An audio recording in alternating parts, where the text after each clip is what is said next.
출산하고 나서 가슴이 바람 빠진 풍선처럼 쭈글쭈글해졌다. 예전에 입던 비키니를 꺼내봤는데 가슴이 속옷 안에서 텅 비어있다. 이런 이야기 저는 진료실에서 하루에도 몇 번씩 듣습니다. 그래서 많은 분들이 생각하시죠? 그냥 보형물 넣어서 크게 만들면 다시 올라가지 않을까? 결론부터 말씀드릴게요. 처진 가슴에 무작정 보형물만 넣으면 오히려 원하지 않은 형태의 변화가 나타날 수 있습니다. 오늘 영상에서는요, 출산 후 가슴이 왜 이렇게 변하는 건지, 거울 보면서 직접 내 상태를 체크하는 방법, 그리고 확대만 했을 때 발생할 수 있는 합병증 사례까지 전부 알려드리겠습니다. 끝까지 보시면 나에게 맞는 수술이 무엇인지 이해하시는데 도움이 되실 거예요. 먼저 왜 이런 일이 생기는지부터 이해하셔야 해요. 임신하면 호르몬이 폭발적으로 나오면서 가슴 안의 유선 조직이 부풀어 오릅니다. 가슴 사이즈가 한두 컵씩 커지는 분들 많잖아요. 이때 가슴 안쪽에서 형태를 잡아주는 인대, 그리고 바깥 피부가 풍선처럼 한 개까지 팽 하고 늘어납니다. 그런데 수유가 끝나면 호르몬이 빠지면서 부풀었던 조직이 쪼그라들어요. 문제는 이미 늘어나 버린 피부하고 인대는 다시 줄어들지가 않는다는 거예요. 새 풍선을 터지기 직전까지 크게 불었다가 며칠 뒤에 바람을 빼보세요. 처음에 동그랗고 팽팽했던 모양으로 돌아갈까요? 절대 안 돌아갑니다. 고무가 늘어나서 쭈글쭈글하게 푹 처져 있잖아요. 출산 후 가슴이 정확하게 이겁니다. 이미 늘어난 피부, 이건 바람 빠진 풍선이에요. 그러니까 보형물을 집어넣는다고 해서 예전에 탱탱한 풍선으로 돌아가지는 않습니다. 오히려 더 크고 무겁게 처진 풍선이 될 뿐이에요. 그러면 어떻게 해야 할까요? 옷의 비유를 해볼게요. 출산으로 체형이 변해서 원피스가 헐렁해졌다고 생각해 보세요. 이 늘어난 원피스 안에 솜을 잔뜩 쑤셔 넣으면 옷 매무새가 예뻐질까요? 당연히 아니죠. 옷 자체를 내 몸에 맞게 다시 재단해서 줄여줘야 핏이 살아납니다. 가슴 수술도 마찬가지예요. 늘어진 피부라는 옷을 내 체형에 맞게 줄여주는 작업, 이걸 거상술이라고 합니다. 단순히 보형물을 넣는 확대술과는 완전히 다른 개념이에요.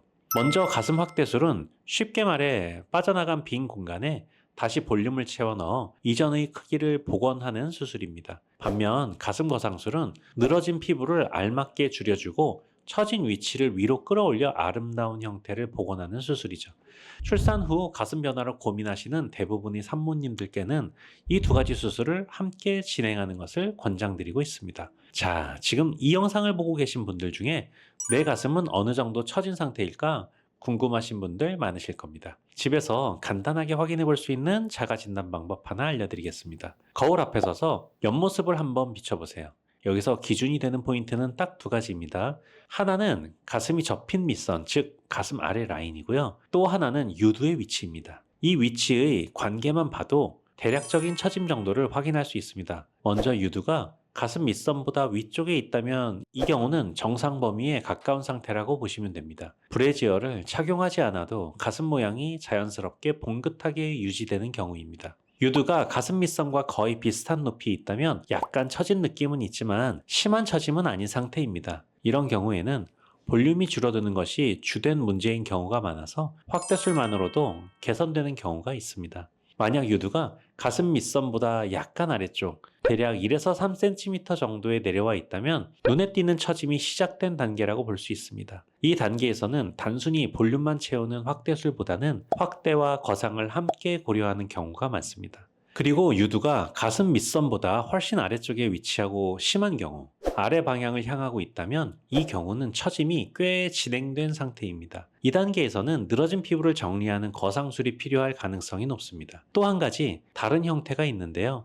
유두 위치는 정상인데 가슴 아래쪽으로 볼륨이 쏠리면서 윗가슴이 비어 보이는 경우가 있습니다. 이걸 가성하수라고 부르는데요.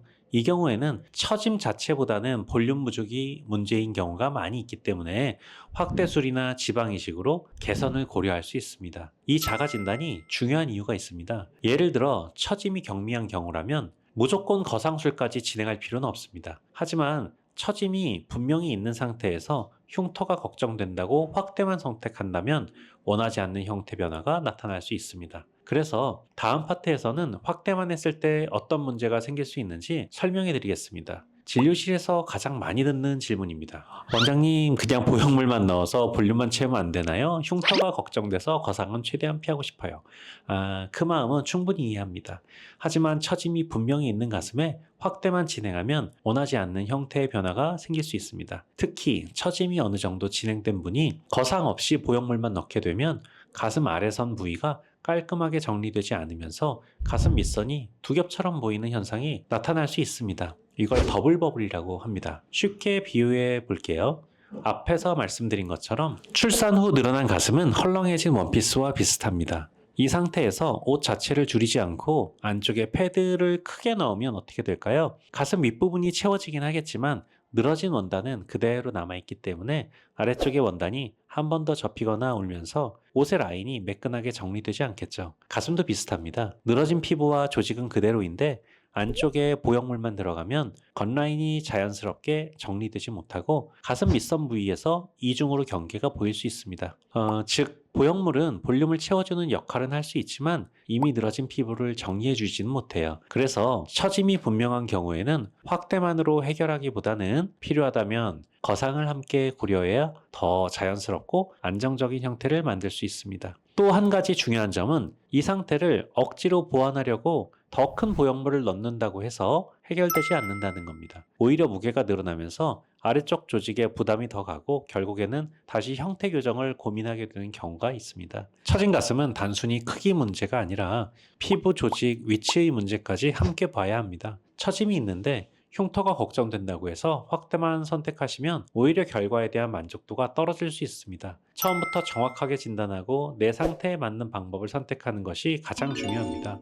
더블 버블이란 보형물이 들어간 뒤에 가슴 밑선 부위가 매끈하게 연결되지 않고 아래쪽에 경계가 한 번 더 생겨서 밑선이 두 겹처럼 보이는 형태의 변화를 말합니다. 눈사람처럼요. 처짐이 있는 가슴에서 확대만 진행할 경우 나타날 수 있어 정확한 진단이 중요합니다. 자, 그러면 이제 실제로 어떤 수술을 해야 하는지 정리해 드릴게요. 크게 세 가지 길이 있습니다. 먼저 첫 번째는 확대술 단독입니다. 이 방법은 가슴 처짐이 거의 없는 경우, 즉 정상 상태이거나 1단계 정도의 경미한 처짐에 해당하는 분들께 적합합니다. 출산이나 체중 변화 이후 가슴 볼륨만 줄어든 경우 또는 유두 위치는 정상인데 윗가슴이 비어 보이는 가성 하수인 경우에도 고려할 수 있습니다. 확대술은 보형물을 통해 잃어버린 볼륨을 복원하는 수술입니다. 절개 범위가 비교적 작고 회복이 빠른 편이라는 장점이 있습니다. 다만 처짐이 2단계 이상 진행된 경우 확대술만 진행하면 더블 버블과 같은 형태가 나타날 수 있기 때문에 주의가 필요합니다. 두 번째는 거상술 단독입니다. 이 방법은 가슴의 볼륨 자체는 충분하지만 피부가 늘어지면서 가슴 위치가 내려간 경우에 적합합니다. 거상술은 늘어진 피부를 절제하고 유두 위치를 위쪽으로 교정하여 가슴의 위치와 형태를 개선하는 수술입니다. 보형물을 사용하지 않기 때문에 자연스러운 형태를 만들 수 있지만 가슴 컵 사이즈 자체가 커지는 수술은 아닙니다.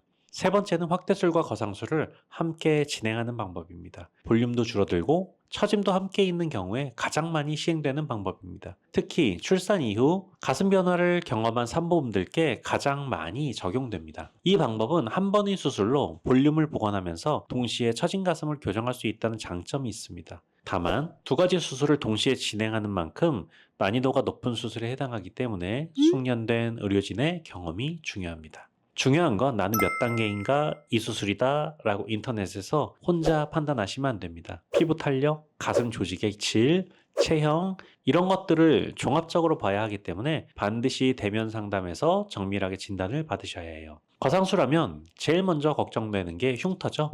솔직히 피부를 자르는 수술이니까 흉터를 완전히 0으로 만들 수는 없습니다. 하지만 생각하시는 것보다 훨씬 덜합니다. 절개법은 세 가지가 있습니다. 첫 번째, 유륜 절개. 유륜을 따라서만 자르기 때문에 흉터가 거의 안 보입니다. 경미한 처짐일 때 쓰는 방법이고요. 두 번째, 수직 절개, 롤리팝 절개라고도 하는데 유륜 주변에서 밑으로 한 줄 더 내려오는 방식이에요. 2단계 처짐에 가장 많이 쓰이는 표준적인 방법이고 시간이 지나면 흉터가 상당히 옅어집니다. 세 번째, 닷 모양 절개예요. 3단계처럼 정말 심한 경우만 쓰는 건데 가슴 밑선을 따라서 가로로 한 줄이 더 추가됩니다. 흉터가 제일 크지만 그만큼 넓은 부위의 교정이 가능한 수술이에요. 이렇게 수술 후 흉터 관리, 이게 중요합니다. 수술 후 약 3개월이 지나면 흉터가 안정기에 접어들어요. 그 이후에 색소 레이저나 흉터 주사 같은 맞춤 관리를 해드리면 1년쯤 후에는 아주 옅은 실선 정도만 남게 됩니다. 수영복이나 속옷 입으실 때 스트레스 받으실 정도가 아니에요. 병원에서 안내하는 내원 주기와 연고, 도포, 지침만 성실히 따라주시면 흉터 관리에 대해서도 충분히 상의하실 수 있으니 너무 걱정하지 않으셔도 됩니다. 수술 자체가 무섭다는 분들도 계시잖아요. 그래서 수술 전후로 어떤 방식을 계획하고 진행하는지 궁금해 하시는 분들이 많습니다. 오늘은 저희가 실제 상담과 수술 과정에서 활용하는 두 가지를 간단히 말씀드릴게요. 첫째는 AI 3D 시뮬레이션입니다. 상담할 때 환자분의 체형과 현재 가슴 상태를 바탕으로 AI 기반 3D 시뮬레이션을 통해 보형물의 크기나 변화된 모습을 미리 확인하는 과정입니다. 막연하게 상상하는 것이 아니라 현재 체형에서 어떤 볼륨과 형태의 변화가 가능한지 보다 현실적으로 이해하는 데 도움이 됩니다. 특히 너무 과하지 않았으면 좋겠다, 자연스러운 볼륨이 좋다, 이런 환자분들의 선호를 상담 과정에서 함께 확인하면서 개인에게 맞는 방향을 보다 구체적으로 계획하는 데 도움이 됩니다. 둘째는 내시경입니다. 수술할 때 내부 구조를 직접 확인하면서 진행할 수 있도록 도와주는 장비인데요. 의사의 감각에만 의존하기보다 수술 부위를 보다 정확하게 보면서 진행할 수 있기 때문에 수술의 정교함과 안전성을 높이는 데 도움이 됩니다.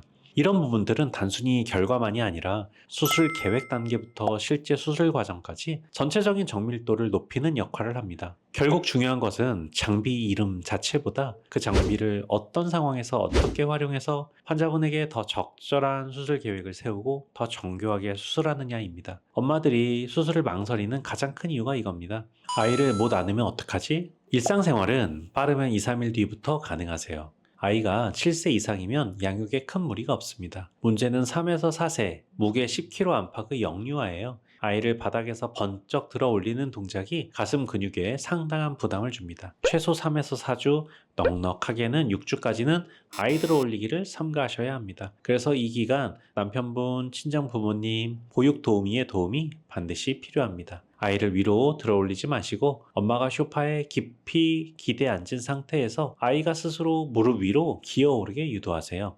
아이가 올라온 뒤 가볍게 등만 감싸 안으시면 가슴 근육에 무리 없이 충분한 스킨십이 가능합니다. 보형물이 모유에 영향을 준다고 걱정하시는 분들이 많은데요. 보형물은 근육 아래에 들어가고 모유가 만들어지는 유선 조직은 피부 바로 아래에 있어요. 근육이라는 두꺼운 벽으로 완전히 분리되어 있기 때문에 대부분의 경우 확대술이 모유 수유에 큰 영향을 주지 않은 것으로 알려져 있지만 개인 차이가 있을 수 있습니다. 다만 거상술을 할 때는 상황이 다릅니다. 늘어진 피부와 유선 조직을 자르고 유두를 옮기는 과정에서 일부 손상될 수 있어요. 완전 모유 수유가 어려워질 가능성이 있습니다. 그래서 솔직히 말씀드리면 아직 둘째, 셋째 계획이 있으시고 완모에 대한 열망이 크시다면 출산 계획을 다 마친 후에 수술을 받으시는 걸 권합니다. 조급해하지 않으셔도 됩니다. 진료실에서 많은 산모들을 만나다 보면 변해버린 모습을 부끄러워하시면서 거울을 피하시는 분들이 참 많습니다. 먼저 이것만 꼭 말씀드리고 싶어요. 출산 후 가슴의 변화는 결코 여성분의 잘못이 아닙니다. 그것은 10달 동안 새 생명을 품고 길러낸 정말 대단하고 아름다운 과정에서 남겨진 흔적입니다. 하지만 그 흔적이 매일 거울을 볼 때마다 자존감을 무너뜨린다면 그건 참아내야 할 것이 아니라 적극적으로 개선해야 할 대상입니다. 흉터가 무서워서 무리하게 확대만 고집한다면 오히려 형태가 자연스럽지 않게 보이거나 더블버블 같은 문제가 생겨 재수술을 고민하게 될 수 있습니다. 개인 상태에 따라 적합한 방법이 달라질 수 있으니 추가적인 정보는 충분한 상담을 하시거나 상담하신 병원 홈페이지를 참고해 주시면 좋겠습니다. 감사합니다.